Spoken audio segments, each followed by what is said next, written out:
सूरदास के ऊपर, ठीक है। सूरदास के संदर्भ में क्या कथन है कि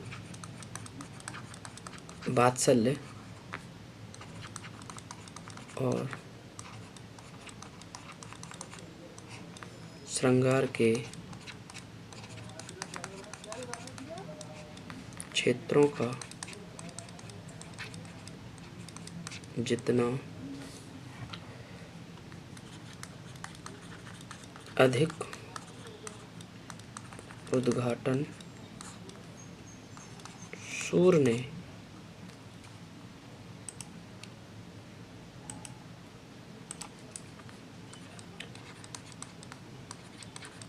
अपने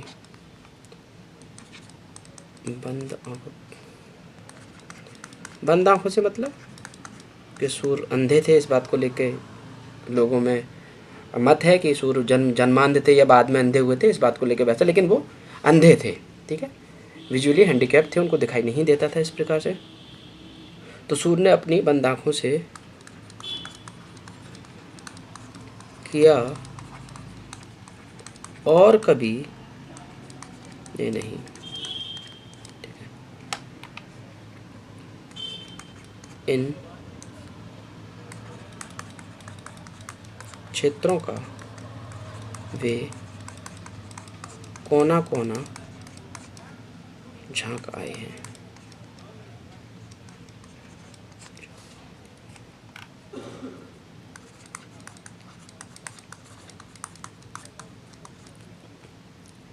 ये बहुत बार एग्जाम में पूछा गया है, बहुत महत्वपूर्ण कथन है आचार्य रामचंद्र शुक्ल। हिंदी साहित्य का इतिहास जब आप पढ़ेंगे वहाँ भी है, और सूर पे जो उन्होंने काम किया भ्रमर गीत में, वहाँ पे भी आप इस तरीके की बात देख सकते हैं। क्या कह रहे हैं सूरदास के संदर्भ में आचार्य रामचंद्र शुक्ल के, वात्सल और श्रृंगार के क्षेत्रों का जितना अधिक उद्घाटन सूर ने अपनी बंद आंखों से किया, कि बेशक वो जन्मांध थे या बाद में अंधे हुए, या जन्मांध थे, जन्म से अंधे थे या बाद में अंधे हुए, इस बात को लेकर अलग अलग मत हैं, मगर ये बात कही जा सकती है कि उनकी आंखें वो ना देखते हुए भी इतना हर एक पक्ष वात्सल्य का वो देख आए हैं। किसी और कवि ने ऐसा वर्णन नहीं किया है। इन क्षेत्रों का, किन क्षेत्रों का, कि जो वात्सल्य जीवन से संबंधित हैं, उन क्षेत्रों का वे कोना कोना झांक आए हैं। ऐसा लगता है कि कोई जगह छोड़ी ही नहीं है, सारी जगह वो छान के आ गए हों, हर जगह जाके वो अपनी पहचान, कविता की सारी चीज़ हर एक कोने से जाके वो देखाए हों कि वात्सल्य रूप में जो भी चीज़ें हो सकती हैं। मतलब क्या हुआ इसका, कि बच्चे जो कुछ भी कर सकते हैं,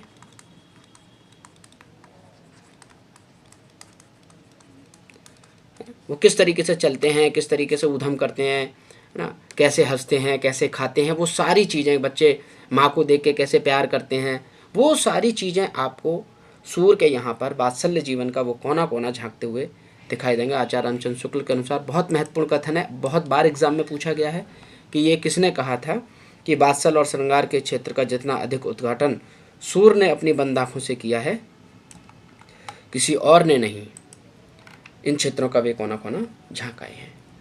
बहुत महत्वपूर्ण कथन है आचार्य रामचंद्र शुक्ल का, ठीक है। आप इसको बिल्कुल भी नज़रअंदाज नहीं कर सकते, इसको जरूर आपको याद रखना होगा। इसके अलावा एक और देख सकते हैं,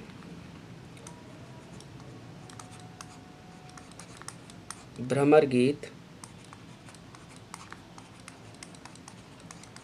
सूर साहित्य का मुकुटमणि, मुकुटमणि कहते हैं जो शीश पर, जैसे आप मुकुट माथा या शीश कहते हैं, उस पर जो मणि धारण कर लेते हैं। जैसे आपने कुछ कल्पनाएं की होंगी या ऐसी फिल्में देखी होंगी कि जहाँ पर बॉलीवुड में तो ऐसी बहुत सारी फिल्में बनती हैं कि कोई आदमी है, नाग बन जाता है, वो सांप बन जाता है, सांप सपेरा वाली जो फिल्में होती हैं, उसमें पुरुष के आगे क्या करता है, वो अपने माथे पे मणि रखता है, या राजा लोग पहनते हैं, उस तरीके का कोई भी आप वो अर्थ ले सकते हैं कि भ्रमर गीत सूर साहित्य का मणि मुकुट, यानी सबसे सुंदर चीज अगर सूर साहित्य में, सूर साहित्य का मतलब क्या हुआ, सूरदास का जो साहित्य है, और सूरदास के साहित्य में आपको सूर सागर दिखाई देगा, साहित्य लहरी दिखाई देगा, है ठीक है। सूर सारावली दिखाई देगी। वो जो तीनों रचना है, जो भी कुछ उन्होंने लिखा है, उसमें ये जो भ्रमर गीत है वो मुकुटमणि है, यानी सबसे सुंदर कृति है, सबसे सुंदर कोई चीज है। यदि वात्सल्य और श्रृंगार के पदों को निकाल भी दिया जाए तो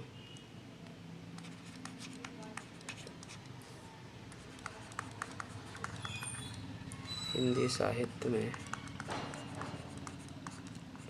सूर का नाम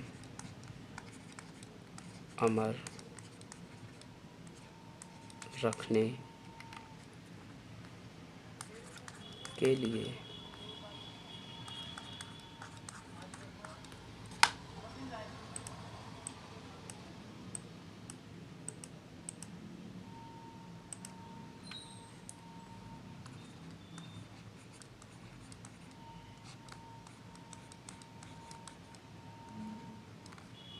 भ्रमर गीत ही काफ़ी। ये भी कौन कह रहे हैं? ये भी आचार्य रामचंद्र शुक्ल कह रहे हैं।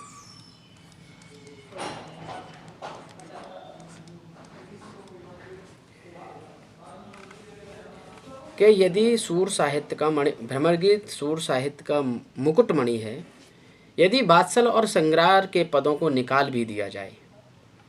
क्या मतलब हुआ कि जो बाल लीलाएं लिखी हैं सूरदास ने, और जो श्रृंगार के पद लिखे हैं, अगर आप उनको निकाल भी दें सूर साहित्य से, तब भी क्या होगा, हिंदी साहित्य में सूर का नाम अमर रखने के लिए सिर्फ एक ही रचना काफ़ी है, और वो है भ्रमर गीत। इतनी महत्वपूर्ण, इतना सम्मान आचार्य रामचंद्र शुक्ल ने भ्रमर गीत को दिया है। और हम कल पिछली क्लास में बात कर चुके हैं कि भ्रमर गीत का मतलब क्या है। तो भ्रमर गीत का मतलब, जो हम रचना कल पढ़ी थी, अगर आपको याद हो, सूर सागर, ठीक है, इस रचना की बात करी थी हमने। और ये हमने बात करी थी कि इसमें 12 स्कंद हैं, है ना। अलग अलग तरीके की बात करी थी कि 9वें स्कंद में जो रामकथा की है, 10वें स्कंद में जो है इसके बाल लीलाएं और रास लीलाएं आपको 10वें स्कंद में दिखाई देंगी। इसी में बताया था कि ये जो सूर सागर है, इसी का हिस्सा है भ्रमर गीत। भ्रमर गीत किसका हिस्सा है? इस सूर सागर का ही हिस्सा है। और कहाँ से कहाँ तक शुरू होता है भ्रमर गीत? तो कल भी बताया था कि 4078 पद से शुरू होगा और 4710 पद के बीच में आपको भ्रमर गीत दिखाई देगा सूर सागर में। इस हिस्से को ही भ्रमर गीत कहा गया है, यानी भ्रमर गीत से संबंधित पद आपको 4078 से लेके 4710 तक के बीच में मिलेंगे। यही है भ्रमर गीत, ठीक है।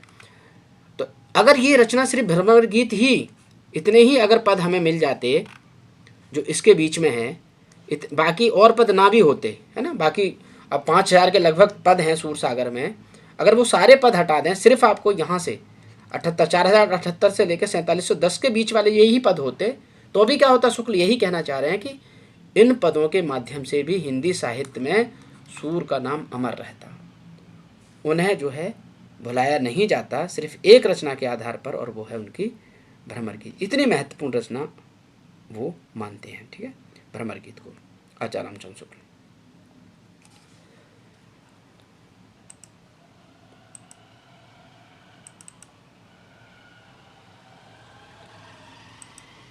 एक और कथन है, ये भी बहुत महत्वपूर्ण है, बहुत बार एग्जाम में आया है, शुक्ल का ही कथन है।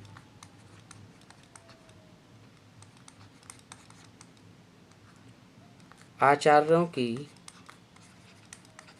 छाप लगी हुई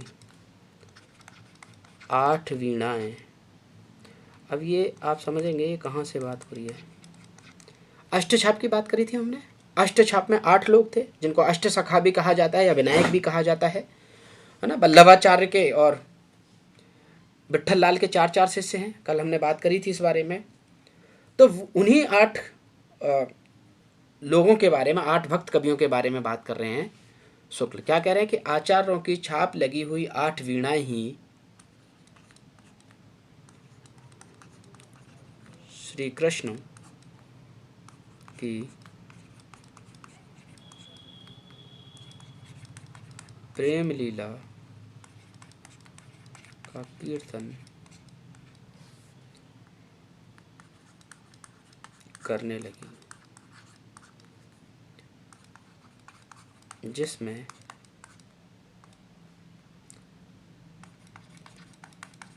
सबसे ऊंची, सुरीली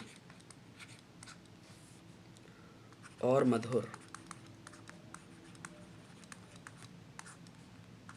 झंकार अंधे कवि सूरदास की है।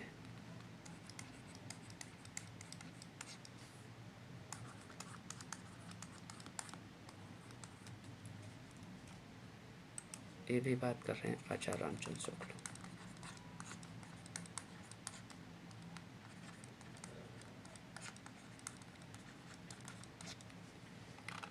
क्या कह रहे हैं कि आचार्यों की छाप लगी हुई 8 वीणाएं। 8 वीणाओं का मतलब क्या है? ये एक प्रतीक है उन 8 कवियों के लिए जो अष्टछाप में, जो अष्टछाप के अंतर्गत आते हैं, ठीक है। जिसमें 4 वल्लभाचार्य के शिष्य हैं और 4 विट्ठल लाल जी के शिष्य हैं। तो आचार्यों की छाप लगी हुई 8 वीणाएं ही श्री कृष्ण की प्रेम लीला का कीर्तन करने लगी, जिसमें सबसे ऊंची, सुरीली और मधुर झंकार अंधे कवि सूरदास की है। यानी इतनी महत्वपूर्ण कि अगर पूरे कृष्ण काव्य में, इसका मतलब क्या लिख लेगा? इसका मतलब यही लिख लेगा कि पूरे कृष्ण काव्य धारा में सबसे अच्छी भक्ति कविता जो अगर कृष्ण से संबंधित दिखाई देती है तो वो सूरदास की दिखाई देती है। इससे सीधा अर्थ ये निकाला जा सकेगा, ठीक है।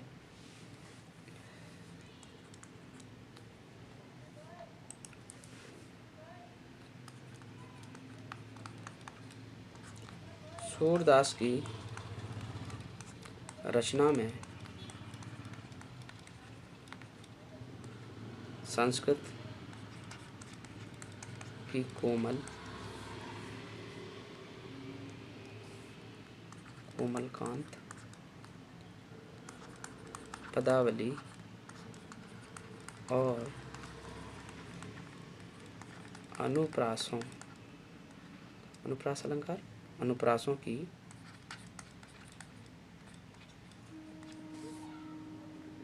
वह छटा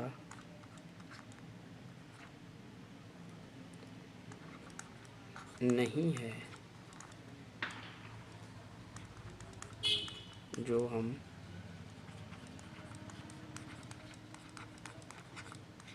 तुलसी में पाते हैं।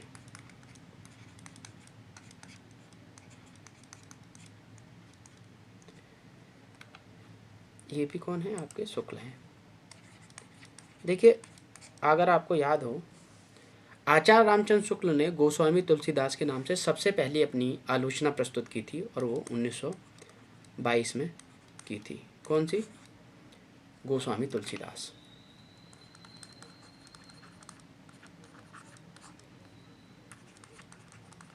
ठीक है। उसके बाद 1923 में जो है उन्होंने जायसी ग्रंथावली की रचना की, मतलब एक प्रकार से आलोचना, जो उनकी पुस्तक आई थी जायसी ग्रंथावली।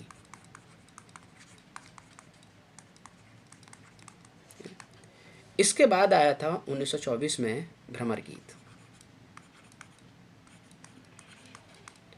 1924 में आई उनकी रचना। ये किसकी रचना? मैं शुक्ल की बात कर रहा हूँ।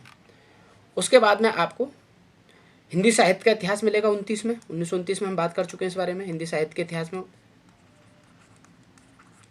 है ना। वो 1929 में मिलता है। फिर काव्य में रहस्यवाद, ये भी 1929 में है। रस मीमांसा आपको फिर 1949 में मिलेगी। तो बात कहने का ये है कि जो मुख्य बात है कि गोस्वामी तुलसीदास नाम से जो रचना ये 1922 में लिख चुके थे, इस आधार पर आचार्य रामचंद्र शुक्ल के दिमाग में उनके मस्तिष्क में सबसे मुख्य कवि के रूप में किसकी छवि बन गई थी, वो थी तुलसीदास की। इसी तुलसीदास जी को आधार बनाकर, उनकी काव्य रचनाओं को आधार बनाकर, उनके सिद्धांतों को आधार बनाकर जब भी वो कभी किसी का मूल्यांकन करते हैं तो आप देखेंगे कि कहीं ना कहीं तुलसी से तुलना करते हुए वो जरूर दिखाई देंगे। यहाँ भी उन्होंने वही कहा कि सूर की रचना में संस्कृत की कोमलकांत पदावली और अनुप्रासों की वह छटा नहीं है जो हम तुलसी में पाते हैं। ठीक है, तो एक प्रकार से देखा जाए तो यहाँ बात सूरदास की करी जा रही है, लेकिन उदाहरण तुलसीदास से दिया जा रहा है। तो फिर क्या है उसमें, बात तो ये होनी चाहिए थी, क्योंकि वो तुलना उनके लिए बहुत महत्वपूर्ण तुलसीदास थे, इसीलिए तुलसीदास जी को आधार बनाकर ही वो तुलना करते हुए आपको ज़्यादातर दिखाई देंगे। और ये तो बात ठीक ही है कि तुलसी के यहाँ पे तो कोमलकांत पदावली बड़ी अच्छे रूप में मिलती है। वंदे वंदे वाणी विनायकों की जब रामचरितमानस में वो गणेश जी की स्तुति करते हैं तब भी कितनी कोमलकांत पदावली लेके आते हैं, और वो लगती नहीं है संस्कृत है, वो इतनी अच्छी लगती है। ठीक है, तो तुलसी का अलग मूल्यांकन है, उनका अलग महत्व है, लेकिन जब भी आचार्य रामचंद्र शुक्ल बात करते हैं तो आप देखिए तुलसीदास को केंद्र में रखकर ही बातचीत करते हुए आपको दिखाई देंगे। लेकिन सूर से भी ज़्यादा, तुलसी से भी ज़्यादा महत्व सूर को किस बात में वो देते हैं, ये देखिए। सूर में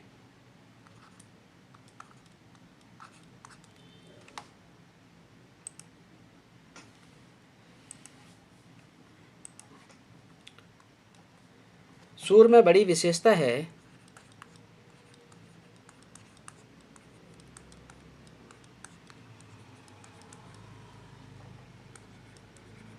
नवीन, नवीन मतलब नए, एकदम नए नए, नवीन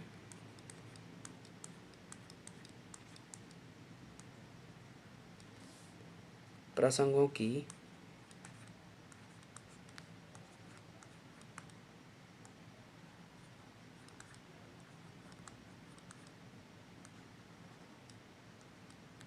उद्भावना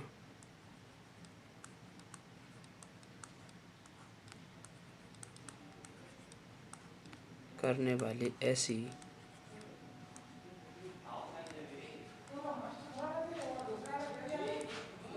प्रतिभा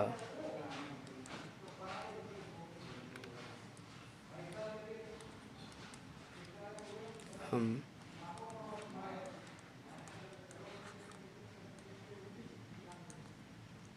तुलसी में भी नहीं पाते।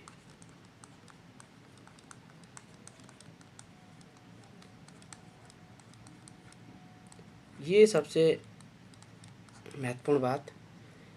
वो कहते हैं कि सूर में जो सूरदास के यहाँ सबसे बड़ी विशेषता आपको मिलेगी वो ये मिलेगी कि नवीन प्रसंगों की उद्भावना कैसे की जाती है। नवीन प्रसंगों की उद्भावना का मतलब क्या हुआ कि नए नए विषय कैसे ढूंढे जाएं, नए नए तरीके से एक ही बात को नए नए आधार पर कैसे कहा जाए, यानी एक नए तरीके के प्रसंग कैसे गढ़ दें, ऐसी जो प्रतिभा है वो तुलसी में भी नहीं है। वो तुलसी में भी ऐसी प्रतिभा नहीं पाते जो सूरदास के अंतर्गत उनको दिखाई देती है। वो अलग बात है कि सूरदास की रचना में संस्कृत की कोमलकांत पदावली और अनुप्रासों की वो छटा नहीं है जो तुलसी में है। लेकिन यहाँ क्या खास बात है सूर की, फिर भी कि सूर में बड़ी विशेषता यही है कि वे नवीन प्रसंगों की उद्भावना करने वाली ऐसी प्रतिभा आपको तुलसी में भी नहीं मिलेगी जो सूरदास के यहाँ पर आपको दिखाई देगी। ठीक है, तो आचार्य रामचंद्र शुक्ल ने जो भी कुछ कहा है सूरदास के बारे में आप इसको ज़रूर ध्यान में रखेंगे थोड़ा बहुत, क्योंकि इससे क्या होता है आपको एक आइडिया मिलेगा कि सूर की कविता या सूर के बारे में किस तरीके का विचार है, तो उससे आप ये भी अनुमान लगा सकते हैं कि वो कविता किस तरीके की कर रहे थे।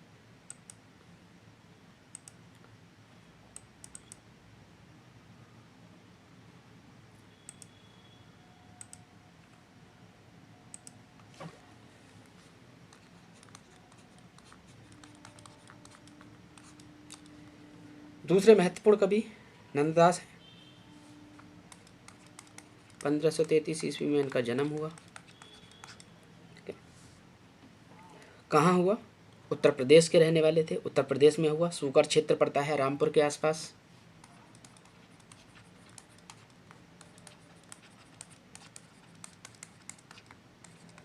यूपी में ही है, ठीक है। रामपुर के पास सूकर क्षेत्र, वहाँ पर जो है इनका जन्म हुआ था 1533 में। और लगभग ज़्यादा इनका जीवन काल रहा नहीं, मात्र 50 वर्ष की आयु में ये चल बसे। 1583 ईस्वी में जो है इनका निधन हो जाता है, इनकी मृत्यु हो जाती है नंददास की। कल हम बता चुके हैं 4 कवि आपको अष्टछाप में जो है 4 विट्ठललाल के हैं, 4 वल्लभाचार्य के हैं। तो नंददास किसके शिष्य थे? ये विट्ठल जी के शिष्य थे, यानी विट्ठलनाथ जो है इनके गुरु थे, ठीक है। नंददास किसके शिष्य हैं? विट्ठलनाथ जी के शिष्य हैं, या आप ऐसे कह सकें नंददास के गुरु कौन है? तो विट्ठलनाथ जी इनके गुरु हैं। और नंददास के बारे में कहा जाता है कि इनके जीवाराम जो है इनके पिता का नाम था। और ये तुलसी के कौन थे? चचेरे भाई थे तुलसीदास के। यानी अगर जीवाराम और आत्माराम ये दोनों भाई थे, और जीवाराम के हुए नंददास और आत्माराम के हुए तुलसीदास। तो ये तो दोनों एक दूसरे से भाई थे, यानी ये चचेरे भाई थे, यानी एक ही परिवार के थे नंददास और तुलसीदास। तो जीवाराम के पुत्र थे नंददास, और आत्माराम के पुत्र जो हैं वो आपको तुलसीदास जी दिखाई देंगे। तो इनके पिता का नाम जीवाराम था। और दूसरी बात यह है कि ये अष्टछाप जो है, जो 8 कवियों का जो है अष्टछाप, उसमें सबसे छोटे उम्र के हिसाब से सबसे छोटे थे, ये सबसे छोटे हैं उम्र के हिसाब से। तो आप इसको थोड़ा सा ध्यान में रखेंगे। तो गुरु तो इनके विट्ठलनाथ जी हो जाते हैं। वैसे ऐसे पूछेगा नहीं, लेकिन फिर भी अगर लिख देते हैं कि करीबी इसका बात आ जाए, तो इन्होंने संस्कृत का ज्ञान कहाँ से लिया था? तो इनकी रचनाओं से पता चलता है कि ये संस्कृत का ज्ञान नरसिंह नाम के एक पंडित विद्वान थे, नरसिंह पंडित नाम के एक विद्वान थे, उनसे जो है इन्होंने संस्कृत का ज्ञान लिया था। संस्कृत उनसे इन्होंने सीखी थी। शुरू में क्या था? ये अपने भाई तुलसी की तरह आरंभ में राम भक्त थे, राम के भक्त थे। लेकिन बाद में क्या हुआ कि ये विट्ठलनाथ के संपर्क में आए, और उनके प्रभाव से कृष्ण भक्त बन जाते हैं। कृष्ण की कविता करने लगते, किसकी वजह से? विट्ठलनाथ जी की वजह से। इन्होंने जो है जब इनसे मिले तो ये इनके गुरु बन गए, और इन्हीं के प्रभाव में राम भक्ति छोड़कर कृष्ण भक्ति की तरफ आ जाते हैं नंददास जी, ठीक है। तो इतना आप ध्यान में रखेंगे। देखो, नंददास की रचनाओं से बहुत प्रश्न आते हैं। अगर तुलसी और सूर के बाद में कृष्ण काव्य धारा से कहीं से प्रश्न बनेंगे तो वह आपके नंददास से ही प्रश्न बनेंगे। तो रचनाएं देख लेते हैं इनकी।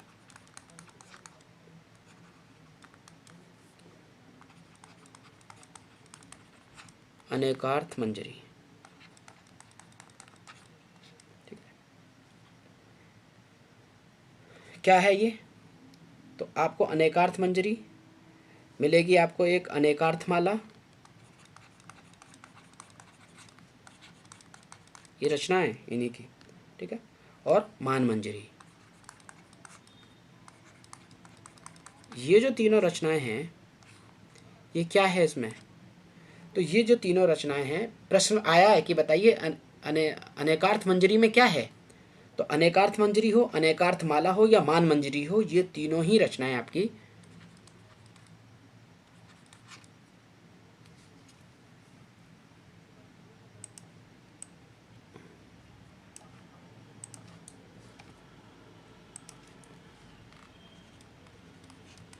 पर्यायवाची है ना? पर्यायवाची कोश, सिनोनिम्स आप इसको कह सकते हैं कि एक ही शब्द के कितने अर्थ हो सकते हैं। पर्यायवाची कोश की तरह आपको ये रचना दिखाई देंगी तीनों।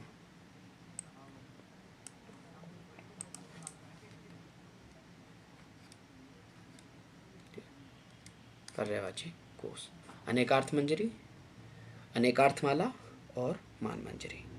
ठीक है, रचनाएं और भी हैं। एक मिलेगी आपको इनकी विरह मंजरी, एक मिलेगी आपको इनकी जो बहुत महत्वपूर्ण रचना है, एग्जाम में पूछी गई, रास पांचाध्यायी।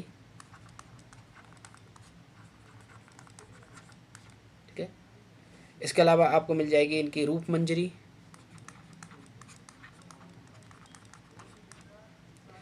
और सुदामा चरित्र भी लिखा है इन्होंने।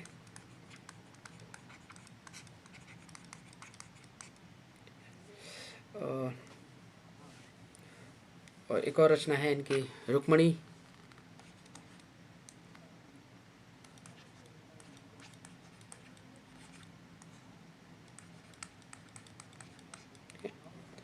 स्कंद भागवत है, और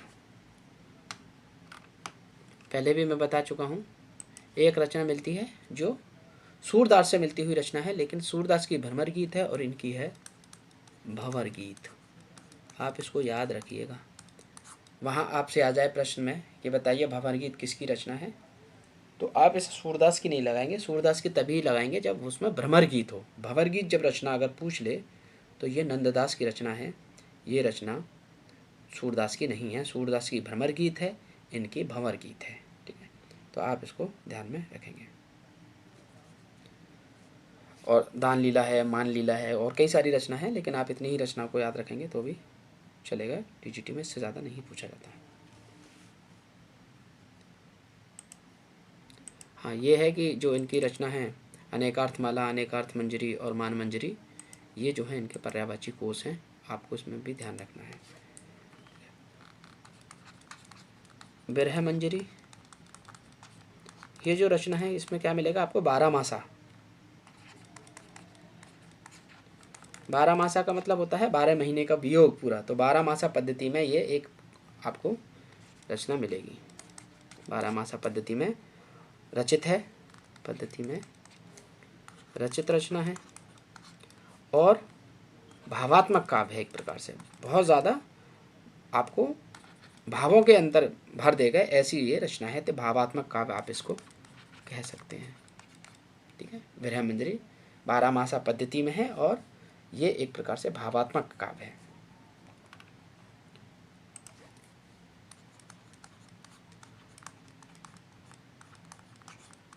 रूप मंजरी, जो हमने सूफियों में जो रचनाएं पढ़ी हैं जिस तरीके से, प्रेमानाख्यान ही ये एक लघु काव्य है।